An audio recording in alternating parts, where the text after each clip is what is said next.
কাজের সমাপ্তি ঘটতেই হুড়মুড়িয়ে ভেঙে পড়ল গ্রামবাসীদের জন্য নির্মিত জল ট্যাঙ্কির স্টান। ফলে আঘাতপ্রাপ্ত হয় দুজন রাজমিস্ত্রি। ঘটনাটি ঘটেছে সাগরদিঘি গোবর্ধনডাঙ্গা রামনগর তিখরডাঙ্গা গ্রামে। দুজনের মধ্যে একজন আজিমগঞ্জ হাসপাতালে ভর্তি করা হয়, আর একের সেইভাবে ক্ষতি না হওয়ায় প্রাথমিক চিকিৎসা করে ছেড়ে দেওয়া হয়। প্রায় শতাধিক পরিবার গ্রামে বসবাস করে। আদি অধ্যুষিত গ্রাম, নেই সেইভাবে পানীয় জলের ব্যবস্থা, যার ফলে পানীয় জলের কষ্টে ভুগতে হয় গ্রামবাসীদের। সে কথা মাথায় রেখে পানীয় জলের ব্যবস্থা করা হয় সরকারি দফতর থেকে। সাবমার্সিবল সহ একটি জলের ট্যাঙ্কি স্টান হয়েছিল।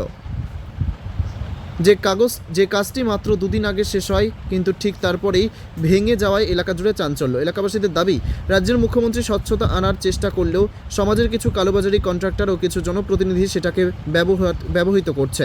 এভাবে যদি কাজ করে তাহলে কি করে হবে সমাজের কল্যাণ? আজ যারা কাজ করছিল তাদের মাথা ফেটেছে। পরবর্তী সময় ব্যবহার করতাম আমরা কিংবা আমাদের ছেলেমেয়েরা, কিছু হলে তার দায়ভার কে নিত? এর উপযুক্ত একটা ব্যবস্থা চায়। সাগরদিঘির পঞ্চায়েত সমিতির কর্মাধ্যক্ষ ফুলন সর্দারের স্বামী অমিত সর্দার জানান, সাগরদিঘিতে এই ধরনের ঘটনা নতুন কিছু নয়। এই ধরনের ঘটনা ঘটতেই আছে। এই ধরনের ঘটার পেছনে সাগরদিঘির বিডিও সাহেবকে দায়ী করেছেন। দস্তরহাট পীরতলা মাজারে এই ধরনের ঘটনা ঘটেছিল। সেই সময়ও বিডিও সাহেব পদক্ষেপ গ্রহণ করলে আজ এই দিনটি দেখতে হতো না। এমনই সাগরদিঘির বিডিও সাহেব চোর বলে কটাক্ষ করেন।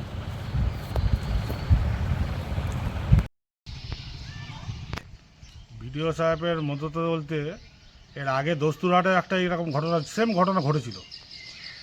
তা কাজটাকে ধামাচাপা দিয়ে দিয়েছে কাউকে মোটামুটি না বলার জন্য।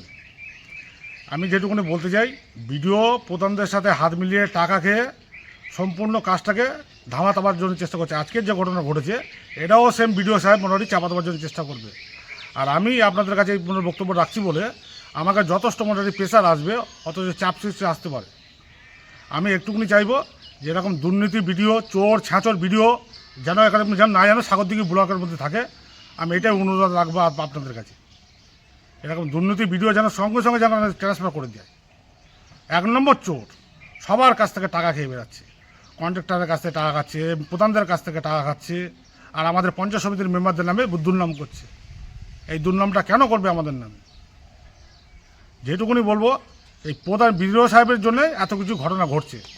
আপনারা যে আসবেন বিডিও সাহেবকে মোটামুটি চাপ দিয়ে ওনার কাজটা করার জন্য করেন। এই কাজগুলো কেন হচ্ছে বিডিও?